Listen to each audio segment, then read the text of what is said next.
So Lisa, this is the Great Wave CleanLine skimmer. I see a little air coming out of the tangential jets, so it looks to me like perhaps a little overloaded. Time to give it a clean out, so I thought I'd run a video of it to show you what it looks like, see if you might be interested in using one on your pond. This cover isn't really part of the skimmer, although it could be if you desired. Anyway, we'll pull that cover off and you can see what the skimmer looks like.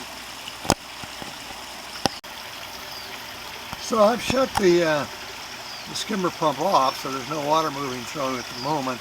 Here we see probably about a week's accumulation of debris, and actually it doesn't look that bad. I wouldn't probably clean this at this point, except, as I say, I'm seeing some air coming through the circuit, so I'm concerned that something's restricting the inlet. It may well be the skimmer pump basket. We'll clean that out a little bit later. But we'll start here, and so you can see what it looks like.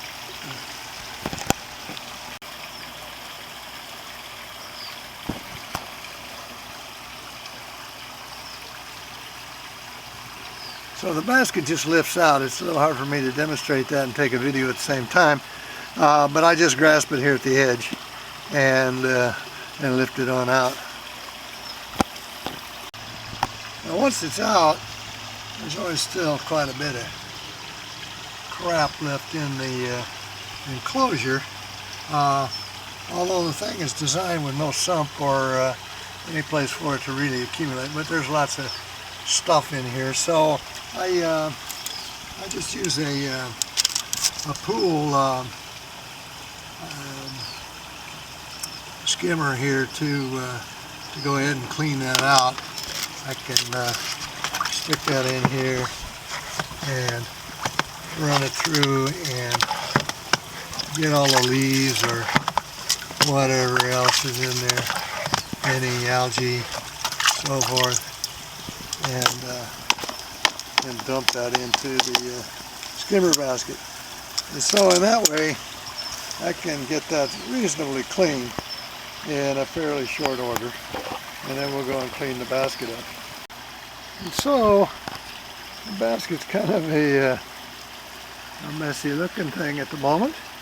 I'm blessed with a Japanese black pine right next to the pond, so I get a lot of pine needles, which don't obstruct things too much, but they're kind of tough to get out. And then of course there's the normal algae and what have you that collects on the screen in the basket.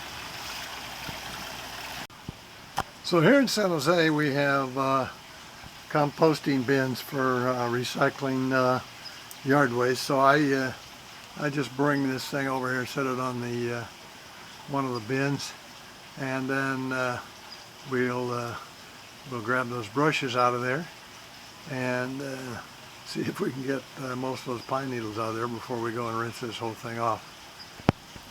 So the brushes just slide into a slot here, and I'm able to grab this and take them out, and then we'll get them cleaned out pretty well. So there, we've got the brushes removed, and now I can just use my hands with my gloves on here once I put the camera down and rake most of the crap out of there, and then we'll go and rinse it out real well before we put it back together. So the big stuff comes out pretty quickly, although there's still a lot of dirt in the brushes here. I'm now ready to go and rinse them off. So now we'll do a similar routine on the basket itself, get as much stuff as I can scrape out of there with my hands into this bin, and then we'll go and rinse the thing off. And so the bin is fairly loaded here, so it's possible this was cutting down the inlet enough that we were seeing the air, but most of this will scrape right out. most of it, and then again, once we get the hose on it, it'll clean up pretty nice. So fortunately, I've got a bamboo grove here right next to the pond, so that's a handy place to rinse things out. Bamboo likes all of the free fertilizer, and it's a way for me to clean these things up without making a big mess all over the place. So you could do this anywhere in your where you have some plants handy. Set it down on the ground near there and rinse them out and do them a world of good and get your stuff nicely cleaned up. So we'll get the hose on this now and it'll clean up pretty nice. So there, we've got it all rinsed out and looking good as new. I'm guessing this probably takes about 5 minutes for the process. Normally I would guess I'd probably go every couple weeks. I think it's only been about a week this time. I'm not sure what accounted for the higher load of debris on the screen, but it did seem to be pretty well packed.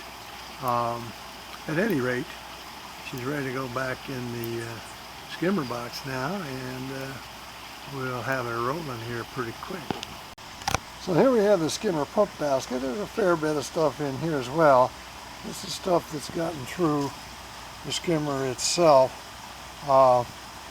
sort of the last line of defense, so to speak. Again, I don't clean this out terribly often, but for whatever reason, I don't know if I don't remember we had a lot of wind this week, but maybe we did. It seems like things got loaded up a little more than normal. So the same kind of principle applies. I'll take this over and scrape the crap back into the compost bin, and then we'll come and rinse it off real nice. Okay, so now we've got that nice and clean. We'll put that back and we'll get the show on the road again. Okay, so now that everything's cleaned up, we got the skimmer back on. You see the water flowing through there, skimming real nice over the weir. And hopefully we'll be good for another week or two. And time to do this again. But at least the skimmer is designed to hold a fair amount of stuff, and when it's full or dirty, it's also pretty easy to service. So I'm pretty happy with it. Now whether you'll find it suitable or not is another question, but anyway, wanted to show you what it looked like and how it worked. So I'm trying to do a little redesign a little bit to make it more suitable for your block wall pond. And as soon as I get the details on that, we'll get back in touch.